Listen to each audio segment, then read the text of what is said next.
जय गुरुदेव। भगवान की अनंत कृपा से उनके स्वरूप का बोध हो जाना ही पूर्णता का बोध होना है। भगवान नारायण की कृपा, उनकी अलौकिक शक्तियों का बोध तथा हमारे जीवन की परिपूर्णता परमात्मा की कृपा से ही संभव है। परमात्मा जो सर्वव्यापक हैं, सर्वसमर्थ हैं, उनकी कृपा सब पर सदा ही विद्यमान रहती है और अलौकिक शक्तियां सर्वत्र परिपूर्णता प्रदान करने वाली। भगवान की अहेतुकी कृपा का दर्शन करना हो तो एकादशी के व्रत में दर्शन किया जा सकता है। एक बार राजा युधिष्ठिर ने केशव से पूछा, प्रभु, परम आनंद प्रदान करने वाली आपको सर्वप्रिय एकादशी कौन सी है? तब केशव ने भगवान श्री हरि कृष्ण ने कहा कि देखो युधिष्ठिर, मुझे आषाढ़ मास के शुक्ल पक्ष की शयनी एकादशी अत्यंत प्रिय है। इस एकादशी में साधक कमल नयन भगवान की पूजा अर्चना करते हैं, मेरे उस स्वरूप को स्मरण करते हैं कि जैसे मानो मेरे नेत्र कमल के हों, और इस रूप में भगवत ध्यान करते हुए मेरा चिंतन करते हैं।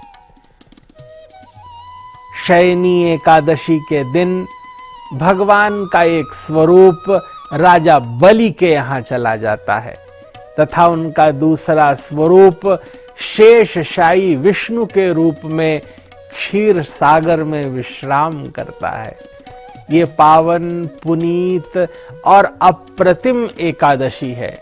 इस एकादशी में भगवत चिंतन करने से दशमी के दिन सायंकाल भगवान से यह संवाद करके कि मैं कल आपका व्रत रहूंगा, और आषाढ़ मास के शुक्ल पक्ष की एकादशी के दिन ब्राह्म मुहूर्त में उठ करके नित्य नैमित्तिक क्रियाओं को संपन्न करके भगवान का चिंतन करता रहे, विष्णु सहस्त्रनाम का पाठ करे, नारायण स्मृति करता रहे, नारायण कवच का पाठ करे और भगवान के इस दिव्य स्वरूप का, जिसमें मणि मुकुट है, भगवान के कानों में कुंडल है और वक्षस्थल पर कौस्तुभ मणि दमक रही है, पीतांबर ओढ़े हुए हैं, स्मेरानन मुख वदन प्रसन्न है और आशीर्वाद मुद्रा में वो हमारी ओर अनुकंपा की दृष्टि से देख रहे हैं।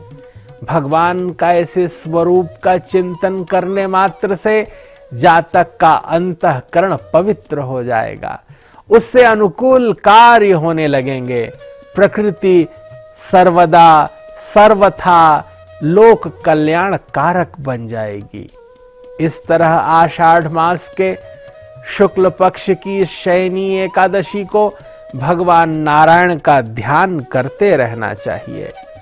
आषाढ़ शुक्ल एकादशी से लेकर के कार्तिक शुक्ल पक्ष की एकादशी तक मनुष्य को विविध प्रकार से भगवान का ध्यान करना चाहिए, क्योंकि भगवान विश्राम की दशा में हैं और उनके विश्राम की दशा में जो उनका निरंतर ध्यान करता है उसको परमात्मा बहुत प्रेम करते हैं। कहा गया है कि यत्न पूर्वक ऐसा स्वरूप ध्यान में लाए, शंख चक्र गदा पद्म धारण किए हुए भगवान कृपावतार रूप से हमको देखकर प्रसन्न हो रहे हैं। इस छवि से हमारा अंतःकरण परिशुद्ध होगा, हमें योग, भोग और मोक्ष प्राप्त होगा। एकादशी के दिन जो लोग दीपदान करते हैं उनको परमात्मा की अपूर्व कृपा प्राप्त होती है। सायंकाल तुलसी के निकट दीपदान करने से परमात्मा को अपार हर्ष होता है। सारे दिन भगवान नाम लेते हुए, सायंकाल दीपदान करते हुए रात्रि जागरण करते हुए भगवन नाम ले और आषाढ़ मास की द्वादशी के दिन प्रातः काल उठकर स्नान ध्यान करने के बाद पूजन करे और उसके बाद ही कुछ आहार ले। इससे एकादशी का पूर्ण व्रत हो जाता है। यह परमात्मा को परम प्रिय है। जब भगवान विश्राम में होते हैं, शयन में होते हैं, तो निरंतर उन 4 महीनों में अगर कोई साधक दीपदान करे, पलाश के पत्ते पर भोजन करे और व्रत करते हुए चौमासा बिताता है तो उसे भगवत कृपा प्राप्त होती है। मनुष्यों को भूमि शयन करने से भी परम पुण्य प्राप्त होता है, क्योंकि भगवान क्षीर सागर में शयन कर रहे हैं। हम पर्यंक पर न लेटें, हम भूमि शयन करते हैं तो यह धरा चूंकि नारायण की पत्नी है, हम मां की गोद में लेटने का भाव हमारे अंतःकरण में रहने से हम दुस्वप्न से बच जाते हैं। हमारे पैर गलत रास्ते पर नहीं जाते हैं, हम अपने हाथों से कोई गलत काम नहीं करते हैं, वाणी से कभी अशुद्ध और किसी का हृदय दुखाने वाली वाणी का प्रयोग नहीं करते हैं, सदैव अनुकूल संवाद करते हैं।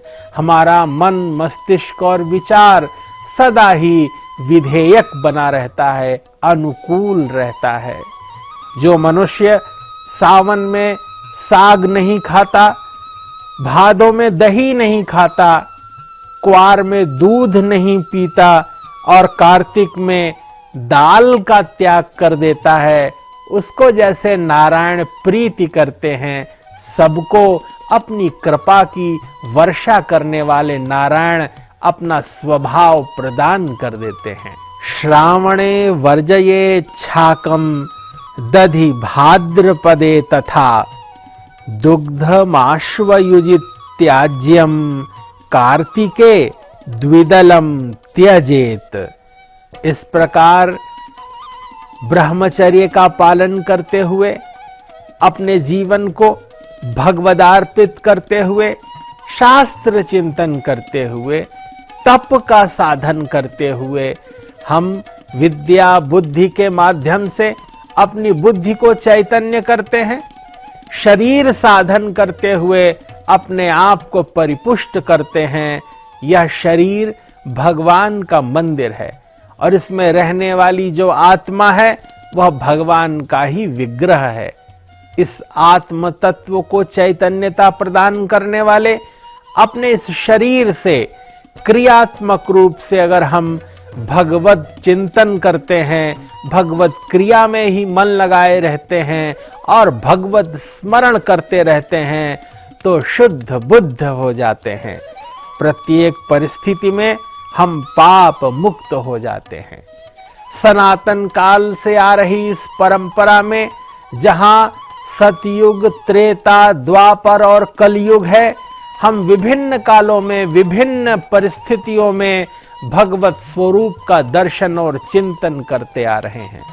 अल्पकालिक जीवन में भी हम यह देखते हैं, जब 70-72 वर्ष जीवित रहे महावीर और बुद्ध, भगवान शंकराचार्य केवल 32 वर्ष रहे, स्वामी विवेकानंद 45 वर्ष ही इस धरा पर रहे, पूज्य महर्षि महेश योगी जी ने भी लगभग 92 वर्षों तक इस धरा को सुशोभित किया।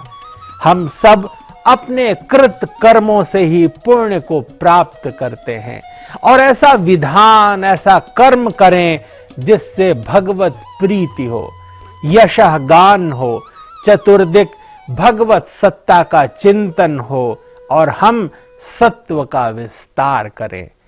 पूज्य महर्षि महेश योगी जी ने अपने संपूर्ण जीवन में वैदिक ज्ञान परंपरा का ही विस्तार किया, उसका अनुपालन किया और सबसे कराया। सारे विश्व में वैदिक वांग्मय का उद्घोष किया। सारी दुनिया में उन्होंने वेद भगवान और गुरुदेव भगवान का पूजन कराया। इसी परंपरा का निर्वाह करते हुए वेद विद्या मार्तंड ब्रह्मचारी डॉक्टर गिरीश जी अनवरत सदुद्यम कर रहे हैं। हम सब भारतीय सनातन परंपरा के इस देदीप्यमान तपह बिंदु का चिंतन करें, इसका व्यवहार में प्रयोग करें और अपने जीवन को स्वर्णिम, अलौकिक, दिव्यता युक्त और पूर्णता से आच्छादित करें। हमारा मन मंदिर हो जाए, हमारा चिंतन सदैव सबका मंगल करे। सिद्धि का अनुभव तब होता है जब संसार में कहीं वैर न दिखाई दे, किसी के प्रति कोप न हो, सर्वथा हमारे मन में शुभ संकल्प उदित हों और चतुर्दिक शांति, आनंद और भगवत प्रीति उद्भासित होती रहे। सभी के प्रति अनंत शुभकामनाओं के साथ बहुत बहुत मंगल कामनाएं। जय गुरुदेव, जय महर्षि।